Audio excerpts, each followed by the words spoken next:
যদি কারো তিনটা কন্যা সন্তান থাকে, ফাসাবারা আলাইহিন্না, তাদের উপরে সে সবর করে নাই, ধৈর্য ধারণ করে নাই, ওয়াসাকাহুন্না, তাদেরকে পান করায় খাওয়ায়, ওয়াকাসাহুন্না, তাদেরকে পোশাক পরায়, হুন্না লাহু হিজাবাম মিনান নারি ইয়াওমাল কিয়ামাহ, তার জন্য জাহান্নামে ঢাল হয়ে যাবে ওই কন্যা সন্তান।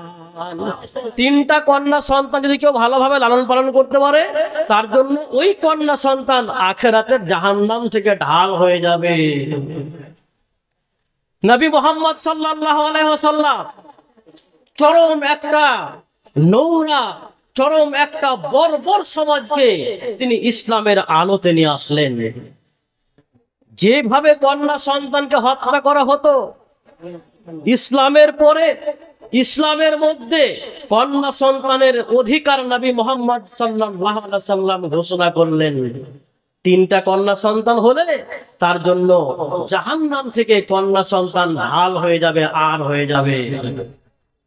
সম্মানিত সুধী, এবার চলুন নবী মুহাম্মদ সাল্লাল্লাহু আলাইহি ওয়াসাল্লাম যেই ওয়েতে, যেই পদ্ধতিতে ইসলামী সমাজ, আদর্শ সমাজ গঠন করেছিলেন, আমাদেরকেও সেই আদর্শ সমাজ গঠন করতে হলে আমাদেরকে সেই পদ্ধতি ফলো করতে হবে।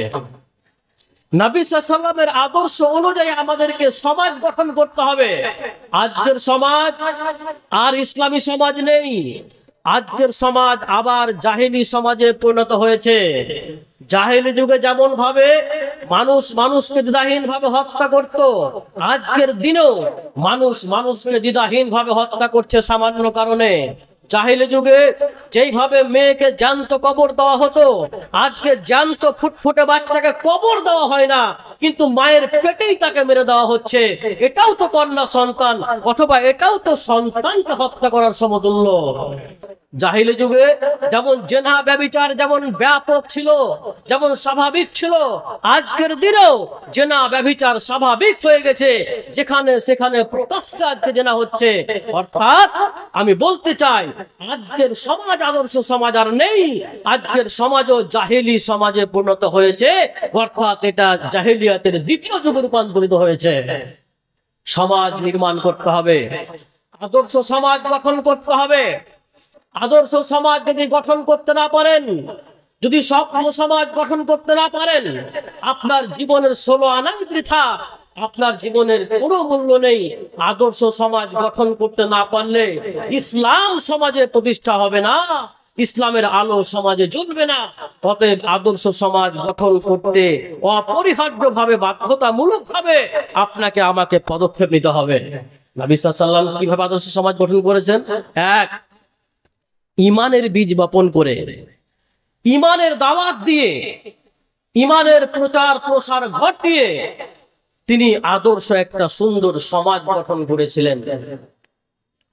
নবী মুহাম্মদ সাল্লাল্লাহু আলাইহি ওয়াসাল্লাম মানুষকে লক্ষ্য করে বললেন, ইয়া আইয়ুহান নাস কুলু লা ইলাহা ইল্লাল্লাহ তুফলিহুন, হে লোকেরা শুনো, তোমরা বলো লা ইলাহা ইল্লাল্লাহ, অর্থাৎ আল্লাহ ছাড়া কোনো সত্য উপাস্য নেই। তুফলিহুন, তোমরা সফল কাম হয়ে যাবে। তোমরা ঈমান গ্রহণ করো, ঈমানের ছায়ায় তোমরা চলে এসো, তোমরা সফল কাম হবে।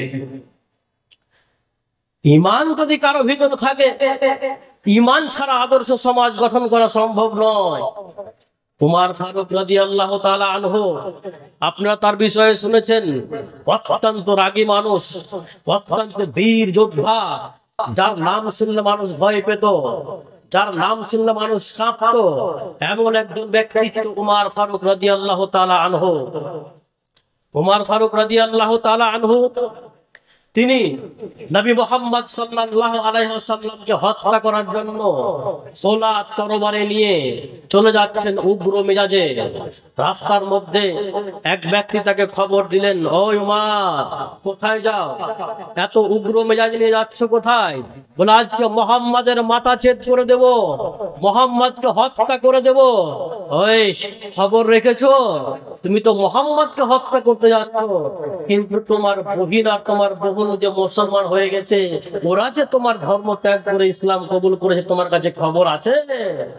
মেজাজ আরো বেশি গরম হয়ে গেল। এবার ওইখান থেকে ফিরে গেলেন কোথায়? ওইখান থেকে ফিরে সরাসরি তার ভগ্নিপতির বাড়িতে তার বহিন বকুলুর কাছে গিয়ে উপস্থিত। শুনতে পেল কোরআনের আওয়াজ, গুনগুন গুনগুন করে কোরআন তেলাওয়াত হচ্ছে। ঘরের মধ্যে প্রবেশ করো, এই তোমরা কি তেলাওয়াত করো? বোন বলে, তুমি অপবিত্র, তোমার হাতে জিনিস দেওয়া যাবে না।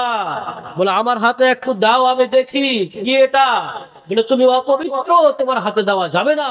আর রাহিকুল মাখতুমের মধ্যে বিস্তীর্ণ ভাবে খুবই সুন্দর ভাবে ধরেছে এই ঘটনা, যে তার কাছ থেকে গ্রন্থের কপি নেবে উমার, তুমি কি তেলাওয়াত করছিলে আমাকে দাও। বোন বলছে, না, তোমার হাতে গ্রন্থ দেওয়া যাবে না, এটা পবিত্র কোরআন, তুমি অপবিত্র, গোসল করে আসো, পবিত্র হয়ে আসো। এরপরে বলে, আমাকে পাঠ করে শোনাও। যখন সে কোরআনের তেলাওয়াত শুনলো, শোনার পরে তার অন্তর বিগলিত হয়ে গেল। বলে, চলো, মুহাম্মদ কোথায়, আমাকে তার কাছে নিয়ে চলো, তার সংধান আমাকে দাও। নবী মুহাম্মদ সাল্লাল্লাহু আলাইহি ওয়াসাল্লামের নিকটে গিয়ে উপস্থিত উমর ফারুক।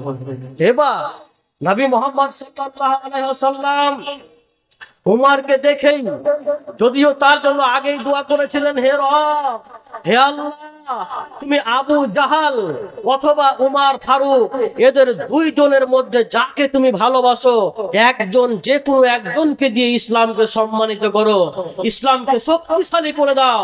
যে তোমার নিকটে পছন্দ, তার দ্বারা তুমি ইসলামকে শক্তিশালী করো, ইসলামকে সম্মানিত করো। বুঝতে পারছেন যে উমরকে আল্লাহ হয়তো বা কবুল করেছেন, আল্লাহ রাব্বুল আলামিন উমরকে পছন্দ করেছেন। উমরের দ্বারা তো ইসলামকে শক্তিশালী করবেন, ইসলামকে সুশোভিত করবেন। উমর ফারুক রাদিয়াল্লাহু তাআলা আনহু তখন কি করলেন? নবী মুহাম্মদ সাল্লাল্লাহু আলাইহি ওয়াসাল্লামের কাছে গিয়ে উপস্থিত। নবী মুহাম্মদ সাল্লাল্লাহু আলাইহি ওয়াসাল্লামের কাছে গিয়ে যেই উমর নবীকে হত্যা করার জন্য খোলা তরবারে নিয়ে যাচ্ছিল, এমন একজন ব্যক্তিত্ব নবী মুহাম্মদ সাল্লাল্লাহু আলাইহি ওয়াসাল্লামের কাছে গিয়ে কোরআনের মহব্বতে, দ্বীনের মহব্বতে ইসলাম কবুল করে নিল। কালেমা পাঠ করে আশহাদু আল্লা ইলাহা ইল্লাল্লাহ ওয়া আশহাদু আন্না মুহাম্মাদুর রাসূলুল্লাহ কালেমা পাঠ করার পরে ইসলামের শক্তি দ্বিগুণ হয়ে গেল। এতদিন পর্যন্ত ইসলাম প্রকাশ হচ্ছিল, ইসলাম প্রচার হচ্ছিল গোপনে গোপনে, এখন থেকে ইসলাম প্রচার হবে প্রকাশ্যে, আর কাউকে পারোয়া নয়। এবার ডাইরেক্ট ইসলাম প্রচার হবে, প্রকাশ্যে ইসলামের বাণী প্রচার হবে, আর কাউকে দেখে কোনো ভয় নাই। এবার ডাইরেক্ট ইসলাম প্রচার শুরু হয়ে গেল। ঈমানের বীজ বপন করে নবী মুহাম্মদ সাল্লাল্লাহু আলাইহি ওয়াসাল্লাম একটা আদর্শ সমাজ গঠন করতে সক্ষম হয়েছিলেন। দুই, উত্তম চরিত্র, ভালো ব্যবহার, এটা অত্যন্ত গুরুত্বপূর্ণ। নবী মুহাম্মদ সাল্লাল্লাহু আলাইহি ওয়াসাল্লাম ঈমানের বীজ বপন করেছিলেন এবং সেই বীজকে তিনি বাড়িয়ে তুলেছিলেন, প্রসারিত করেছিলেন। তার উত্তম চরিত্র দ্বারা, উত্তম ব্যবহার দ্বারা তিনি একটা আদর্শ সমাজ প্রতিষ্ঠা করেছিলেন। সহনশীলতা, দয়া, ক্ষমার মাধ্যমে তিনি একটা সুন্দর সভ্য সমাজ গঠন করতে সক্ষম হয়েছিলেন। একটা দৃষ্টান্ত দিয়ে আপনাকে, আল্লাহ রাব্বুল আলামিন বলছেন, বিসমিল্লাহির রহমানির রহিম, ওয়ালা তাসতাবিল হাসানাতু ওয়ালাস সাইয়্যাত ইদফা বিল্লাতী হিয়া আহসান ফাইদাল্লাযী বাইনাকা ওয়া বাইনাহু আদাওয়া কাআন্নাহু ওয়ালিয়্যুন হামীম। ভালো এবং মন্দ কখনো সমান হতে পারে না। ওয়ালা তাসতাবিল হাসানাতু ওয়ালাস সাইয়্যাত, ভালো এবং মন্দ কখনো সমান নয়। ইদফা বিল্লাতী হিয়া আহসান, তোমরা মন্দটাকে ভালো দিয়ে প্রতিহত করো। তোমার সঙ্গে কেউ খারাপ ব্যবহার করেছে, তুমি পাল্টা তার সঙ্গে খারাপ ব্যবহার করো না, তুমি তার সঙ্গে ভালো ব্যবহার দেখাও। তোমাকে কেউ গালি দিয়েছে, তোমাকে কেউ অকথ্য ভাষাতে গালি দিয়ে ফেলেছে, তুমি তাকে পাল্টা গালি দিতে যেও না, সমাজ কলুষিত হয়ে যাবে।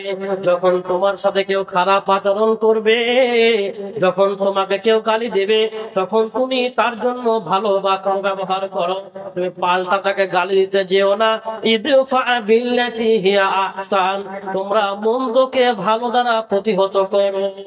ফাইদাল্লাযী বাইনাকা ওয়া বাইনাহু আদাওয়া, যখন তোমাদের মধ্যে শত্রুতা বিরাজ করবে, যদি তুমি ভালো ব্যবহার দেখাতে পারো, ফাইদাল্লাযী বাইনাকা ওয়া বাইনাহু আদাওয়া কাআন্নাহু ওয়ালিয়্যুন হামীম, তোমাদের মধ্যকার শত্রুতা তখন তোমার ভালো ব্যবহারের কারণে অন্তরঙ্গ বন্ধুতে পরিণত হয়ে যাবে।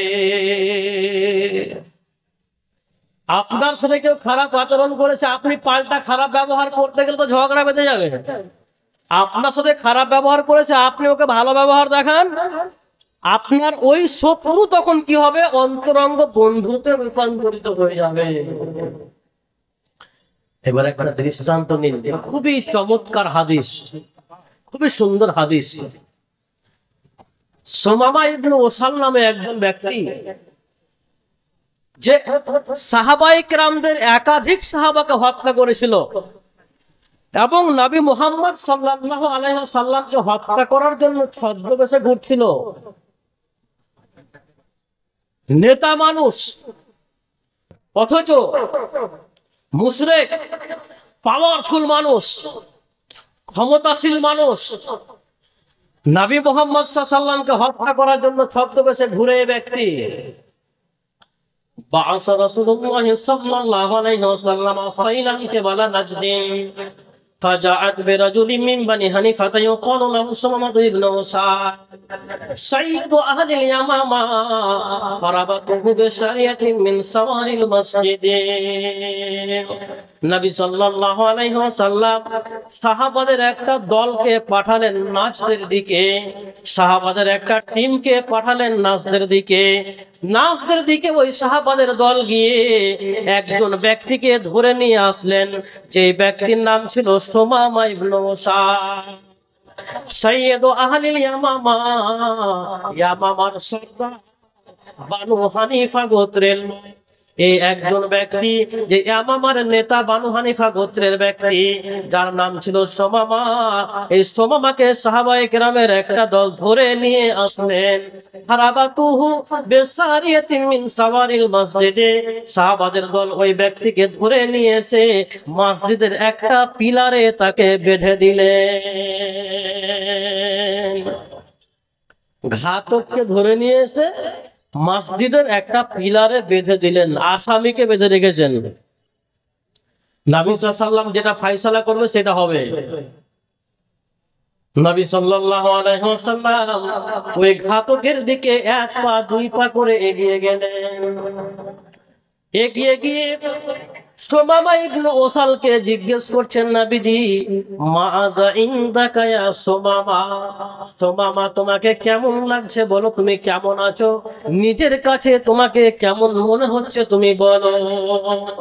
সুমামা আসামি, ঘাতক ব্যক্তি, এবার নবী সাল্লাল্লাহু আলাইহি ওয়াসাল্লামের প্রশ্নের উত্তর দিয়ে বলছে, ইন্দি খায়রুন ইয়া মুহাম্মদ, হে মুহাম্মদ আমাকে ভালোই লাগতেছে, আমি ভালো আছি। ইন তাকতুল তাকতুল জাদামিন ওয়া ইন কুনইম আলা শাকিরিন ওয়া ইন কুনতা তুরিদুল মাল ফাসালতুতা মিনহু মা সিতা। ভালো আছি বলার পরে এবার নবী সাল্লাল্লাহু আলাইহি ওয়াসাল্লামকে তিনটা প্রস্তাব দিচ্ছে। তিনটা প্রস্তাব, যারা বিচারক আছেন সমাজের, খুব ভালো করে শুনেন, এর মধ্যে বিচার করার যোগ্যতা আপনার অর্জন হয়ে যাবে। কিভাবে আপনি সমাজে বিচার করবেন, এই হাদিসের মধ্যে অকল্পনীয় শিক্ষা রয়েছে, অকল্পনীয় শিক্ষা রয়েছে হাদিসে। সুমামা জ্ঞানী মানুষ, নেতা মানুষ, পয়সাওয়ালা মানুষ, ক্ষমতাশালী মানুষ। নবী মুহাম্মদ সাল্লাল্লাহু আলাইহি ওয়াসাল্লামকে তিনটা প্রস্তাব দিচ্ছেন। ইন তাকতুল তাকতুল জাদামিন, যদি আপনি আমাকে হত্যা করে দেন তাহলে আপনি একজন খুনি মানুষকে হত্যা করবেন, অর্থাৎ আমি একজন ঘাতক, আমি একজন খুনি, আপনি আমাকে হত্যা করলে হত্যা করার আপনার অধিকার রয়েছে। হত্যা করলে আপনি হত্যা করতেই পারেন। আর যদি আপনি আমার উপরে অনুগ্রহ করেন, যদি আমাকে দয়া করে ছেড়ে দেন, তাহলে আপনি একজন কৃতজ্ঞশীল ব্যক্তির উপরে দয়া করবেন। অর্থাৎ যদি আমাকে হত্যা না করে পরিত্রাণ দিয়ে দেন, তাহলে আমি আপনার চির কৃতজ্ঞ থাকব। ওয়াইন কুনতা তুরিদুল মাল আসালতুকা মিনহু মা সেতা। আর যদি টাকা পয়সা লাগে, ধন সম্পদ লাগলে বলুন মুহাম্মদ কত লাগবে সেটা বলুন, যত চাইবেন আপনাকে ততটাই দিয়ে দেওয়া হবে। হত্যা করলে হত্যা করেন, ছেড়ে দিলে পরে কৃতজ্ঞ থাকবো। আর যদি আপনি টাকা পয়সা চান, ধন সম্পদ চান, তাহলে বলেন কতটা লাগবে, যতটা চাইবেন ততটা আপনাকে দিয়ে দিব। নেতা মানুষ তো টাকার কোনো অভাব নেই, চান না যা চাইবেন মুখ মাগায় না আপনাকে দিয়ে দেওয়া হবে। নবীজি সাল্লাল্লাহু আলাইহি ওয়াসাল্লাম সেখান থেকে ফিরে আসলেন। দ্বিতীয় দিন আবার গিয়ে ওই আসামিকে নবীজি বলছেন, মাজা ইনদাকা ইয়া সুমামা, সোমামা কেমন আছো বলো, কেমন লাগছে তোমাকে? এবার সোমামা আবার আগের মতোই উত্তর দিয়ে বলছে, ইনদি খায়রুন ইয়া মুহাম্মদ, হে মুহাম্মদ আমাকে ভালোই লাগতেছে, আমি নিজেকে ভালো ফিল করতেছি। আবার ওই তিনটা কথা বলছে, ইন তাকুল তাকুল সাদামিন, যদি হত্যা করেন তাহলে আপনি একজন খুনি মানুষকে হত্যা করবেন। আর যদি অনুগ্রহ করে আমাকে ছেড়ে দেন, যদি দয়া করে আমাকে মাফ করে দেন, তাহলে আমি আপনার চিরকৃতজ্ঞ থাকবো।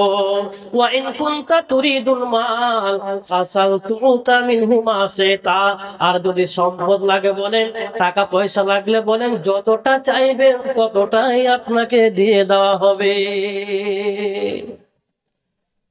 2 দিন শেষ, নবী সাল্লাল্লাহু আবার সেখান থেকে ঘুরে গেলেন, কিছু বলছেন না। তৃতীয় দিন নবীজি আবার গেলেন। নবীজি সাল্লাল্লাহু আলাইহি ওয়াসাল্লাম আবার গিয়ে ওই আসামিকে জিজ্ঞেস করছেন, মাজা ইনদাকা ইয়া সুমামা, সোমামা কেমন আছো বলো। সোমামা এবার বুঝতে পেরেছে যে ইনি হয়তো আমার উপরে রহম করতে পারে। এবার সোমামা চালাক মানুষ, এবার সে কি করেছে, রহম করার কথাটাকে আগে বলছে। ইন আলা শাকিরিন, যদি অনুগ্রহ করেন আমার উপরে, তাহলে আপনি একজন কৃতজ্ঞশীল ব্যক্তির উপরে দয়া করবে। দয়া করলে আমি আপনার চিরকৃতজ্ঞ থাকবো। আর যদি আমাকে হত্যা করে দেন, তাহলে আপনি একজন খুনি মানুষকে হত্যা করবেন।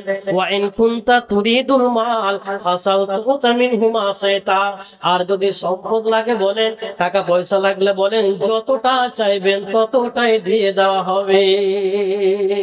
আহারে কি নবীজির চরিত্র! আমি পৃথিবীর কোন নেতাকে দেখিনি, আমি পৃথিবীর কোন বিচারককে দেখিনি, আমি পৃথিবীর কোন সমাজ সেবককে দেখিনি একটা আসামির সাথে, একটা ঘাতকের সাথে 3 দিন ধরে এই মতো ভাবে ভালো আচরণ করেছেন এমন কোন ব্যক্তিকে আমি পৃথিবীতে দেখিনি। একজন খুনি মানুষ যে সাহাবায়ে কেরামের একাধিককে হত্যা করেছে, যে স্বয়ং নবী সাল্লাল্লাহু আলাইহি ওয়াসাল্লামকে হত্যা করার জন্য ছদ্মবেশে ঘুরে, এমন একজন ব্যক্তির সাথে নবী মুহাম্মদ সাল্লাল্লাহু আলাইহি ওয়াসাল্লাম কি নম্র ব্যবহার করছেন। 3 দিন ধরে খবর নিচ্ছেন, সোমামা কেমন আছো বলো, কেমন লাগতেছে বলো। কি নবীজির চরিত্র!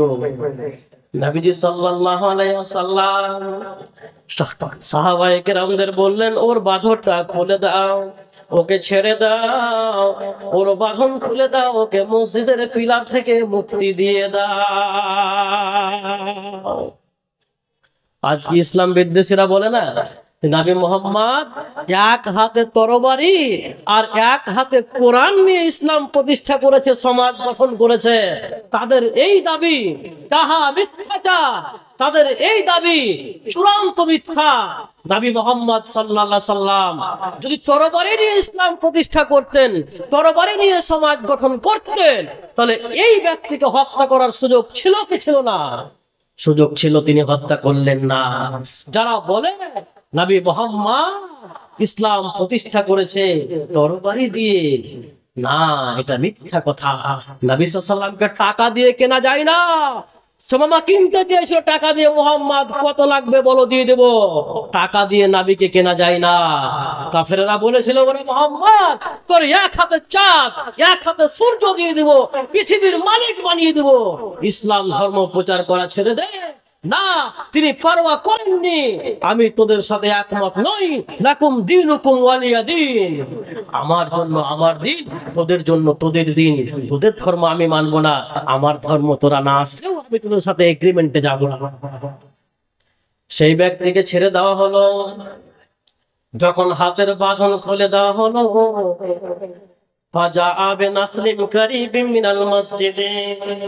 ওই ব্যক্তি মসজিদের নিকটে একটা জলের ট্যাঙ্কির কাছে গিয়ে উপস্থিত হলো।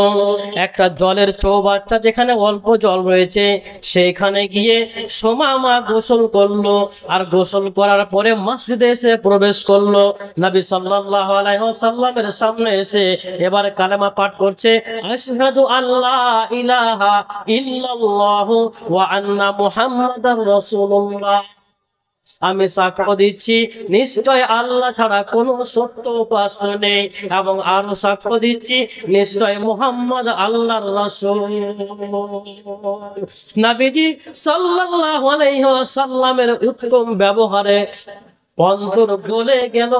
লোহার মতো অন্তর একদম মম হয়ে গলে গিয়ে নবীজি সাল্লাল্লাহু আলাইহি ওয়াসাল্লামের কাছে ইসলাম গ্রহণ করে নিল।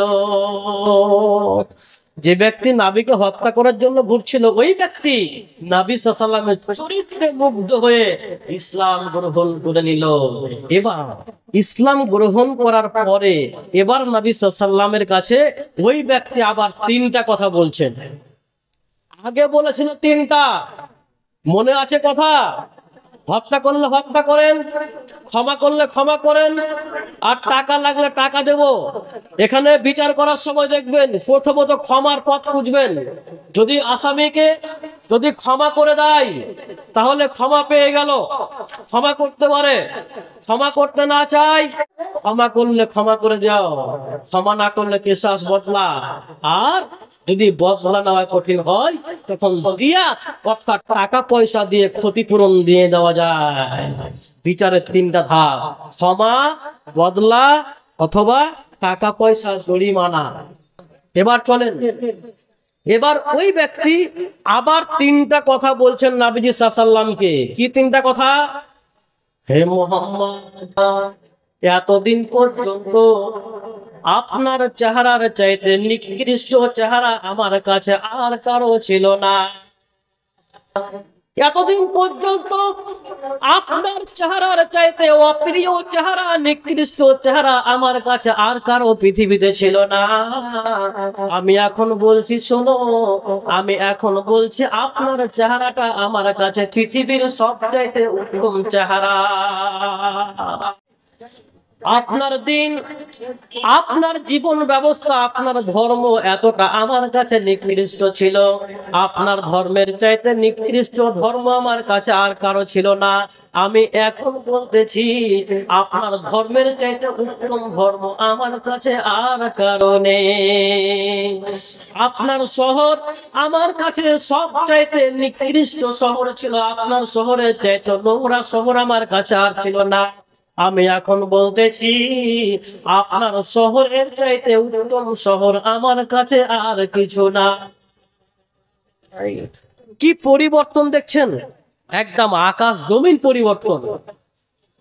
এবার বলছে নবীজি, আপনার সাহাবারা আমাকে এমন অবস্থায় ধরে এনেছে যখন আমি বাইতুল্লাহর তওয়াফ করছিলাম, বাইতুল্লাহর তওয়াফ করার জন্য গিয়েছিলাম, আর ওই সময় আমাকে আপনার দলের লোকেরা ধরে এনেছে। অর্থাৎ সেই সময়ে কাফের মুশরিকরাও তওয়াফ করতো। এখন আমার ব্যাপারে আপনি কি আদেশ দেবেন? নবী সাল্লাল্লাহু আলাইহি ওয়াসাল্লাম বললেন, তুমি যাও, তুমি বাইতুল্লাহ তওয়াফ করতে পারো। এবার সেখানে যখন গেলেন, সুমামাকে দেখে একজন ব্যক্তি বলছে, ও সুমামা, তুমি নাকি শুনলাম দিন ত্যাগ করেছো, ধর্ম ত্যাগ করেছো। বলে, আমি ধর্ম ত্যাগ করিনি রে, ওয়ালাকিন আসলামতু মা রাসূলিল্লাহি সাল্লাল্লাহু আলাইহি ওয়াসাল্লাম, বরং আমি দিন ত্যাগ করিনি, আমি বরং নবী সাল্লাল্লাহু আলাইহি ওয়াসাল্লামের কাছে আমি দিন গ্রহণ করেছি, আমি ইসলাম কবুল করেছি। এবং শুনে নাও, এতদিন পর্যন্ত যে ইয়ামামা থেকে যে গমগুলো তোমাদের নিকটে আসতো, আজকের পর থেকে নবী মুহাম্মাদের আদেশ ছাড়া একটা গমের দানা তোমাদের নিকটে আর যাবে না। সুবহানাল্লাহ। শত্রু ছিল, চরম শত্রু, জানি দুশ্মন, হয়ে গেল অন্তরঙ্গ বন্ধু। কিসে হলো? ইদফা বিল্লাতি হিয়া আহসান, মন্দকে ভালো দ্বারা প্রতিহত করো।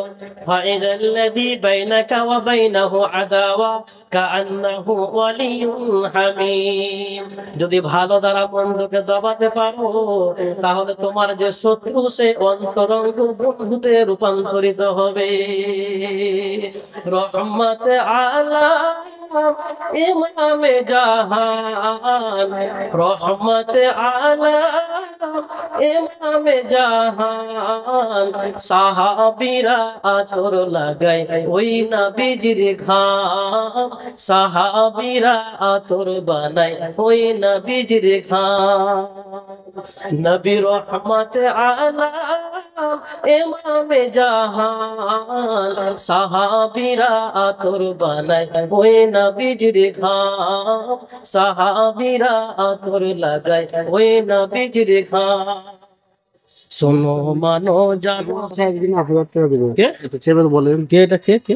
পিছন দিয়ে ওটা সাথেছে আর বলবেন। আমি কানেকশনে যাব না।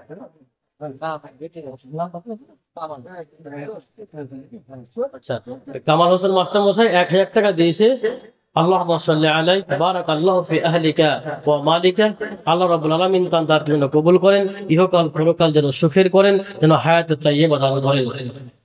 রহমতে আলা ইমামে জাহান, সাহাবীরা আতর বানায় ওই নবীজির ঘাম, সাহাবীরা আতর লাগায় ওই নবীজির ঘাম।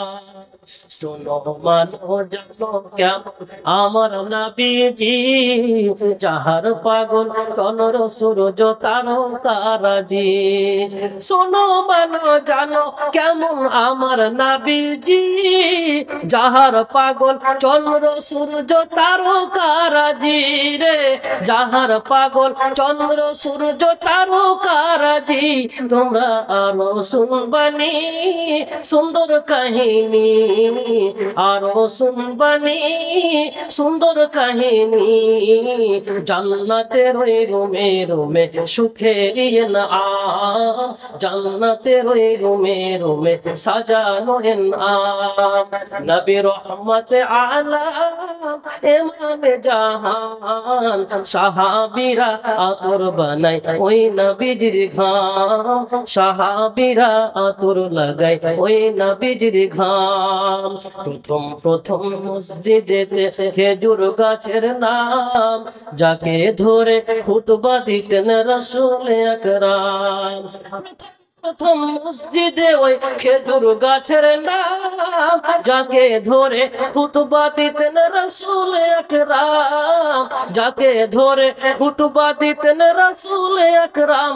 গাছটা নবীর বিরহে একদিন কাঁদিতে রহে, গাছটা নবীর বিরহে একদিন কাঁদিতে রহে, হতবাক হয়ে দেখে যত সাহাবায়ে কেরাম, হতবাক হয়ে দেখে যত সাহাবায়ে কেরাম।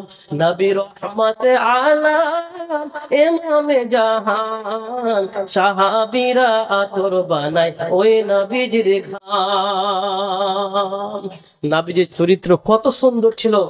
একটা গাছ যখন মেম্বার তৈরি করা হয়নি, আমরা যে মসজিদে জুমার মসজিদে যে কাঠের মেম্বারে দাঁড়িয়ে খুতবা দিই, যখন এই মেম্বার যখন তৈরি করা হয়নি, তখন নবী সাল্লাল্লাহু আলাইহি সাল্লাম একটা শুকনো গাছে তিনি হেলান দিয়ে গাছটাকে সাহারা করে গাছে ভর দিয়ে বা গাছটাকে ধরে তিনি খুতবা দিতেন। একজন মিস্ত্রি নবী সাল্লাল্লাহু আলাইহি সাল্লামকে বললেন, ইয়া রাসূলুল্লাহ, যদি আপনি অনুমতি দেন তাহলে একটা মেম্বার বানিয়ে দেওয়া হবে, একটা মেম্বার বানিয়ে দেব।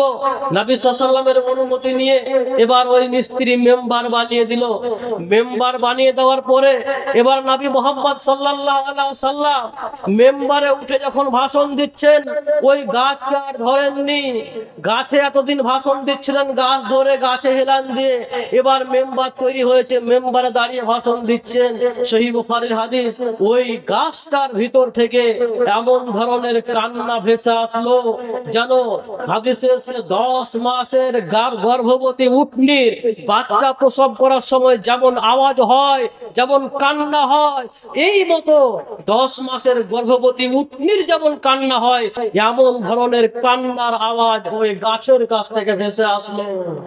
নবীজি সাল্লাল্লাহু আলাইহি ওয়াসাল্লাম বুঝতে পারলেন এই গাছ থেকে কান্না আসছে। নবী সাল্লাল্লাহু আলাইহি ওয়াসাল্লাম নেমে ওই গাছে হাত দিলেন, ওই গাছের কান্না থেমে গেল। সুধী মণ্ডলী, নবীজির চরিত্র কতটা মধুর ছিল। চলেন, সুন্দর চরিত্র দিয়ে আপনাকে ইসলাম গঠন করতে হবে। যদি আপনার চরিত্র ভালো না হয়, আপনি সমাজ গঠন করতে পারবেন না, আদর্শ সমাজ আপনার দ্বারা গঠন করা হবে না। ভালো ব্যবহার দিতে হবে, ভালো ব্যবহারে মুগ্ধ হয়ে মানুষ আপনার কথা শুনবে। আপনার চরমতম কথা, আপনার চরমপন্থী কথা, আপনার কঠোর কথা, আপনার অশ্লীল কথা শুনে কেউ আপনার কথা শুনবে না, আপনার পথে কেউ আসবে না, কেউ সমাজকে আদর্শ হিসাবে গঠন করার জন্য দায়িত্ব নেবে না। অতএব আপনাকে ভালোবেসে মানুষকে বোঝাতে হবে, ব্যবহার ভালো করতে হবে। আর একটা হাদিস নেন, যদি আপনার বাড়িতে কোনো কাফের মুশরিক বেঈমান যদি অতিথি হয়, মেহমান হয়, আপনার কাছে কিছু ভিক্ষা চায়, আপনি তাকে দেবেন না? দেবেন না? দিতে হবে।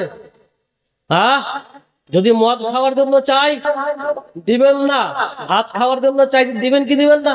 দিবেন। পুজো করার জন্য চাই, দিতে পারবেন না, কিন্তু পরনে কোনো পোশাক পরার জন্য চাইবে, দিবেন না? দিবেন না?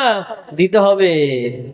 নবীজি সাল্লাল্লাহু আলাইহি ওয়াসাল্লামের বাড়িতে কোন একদিন একজন কাফের বেঈমান অতিথি হয়ে গেল। নবীজি সাল্লাল্লাহু আলাইহি ওয়াসাল্লামের বাড়িতে মেহমান হয়ে গেল।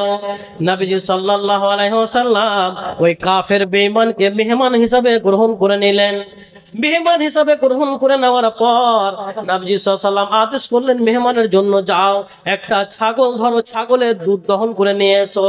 ছাগলের দুধ দহন করে নিয়ে এসে মেহমানকে দাও। একটা ছাগলের দুধ দহন করে নিয়ে এসে মেহমানকে দেওয়া হলো, ওই মুশরিক মেহমানকে দেওয়া হলো। একটা ছাগলের দুধ সে পান করে ফেললো। এরপরে আবার একটা ছাগলের দুধ দহন করা হলো ওই মেহমানের জন্য, আবার একটা ছাগলের দুধ পান করে নিল। আবার একটা ছাগলের দুধ দহন করা হলো, আবার ওই ছাগলের দুধ খেয়ে ফেললো। 1 2 করতে করতে 7টা ছাগলের দুধ খেয়ে ফেললো। 7টা ছাগলের দুধ একাই খেয়ে ফেললো। মানে এটা হচ্ছে দুষ্টামি। কোন বন্ধুকে কখনো বলেছেন যে চল তোকে মিষ্টি খাওয়াবো? বন্ধু দুষ্ট হলে চল তোর মিষ্টি খাবি, তোর পকেট ওজার করে দেবো। হ্যাঁ, 5টা খেয়ে হবে না, 1 কিলো খেয়ে ফেলবো চল। ওই কাফের মেহমান নবীজিকে কষ্ট দেওয়ার জন্য, নবীজিকে সমস্যায় ফেলার জন্য এক এক করে 7টি ছাগলের দুধ পান করে ফেললো।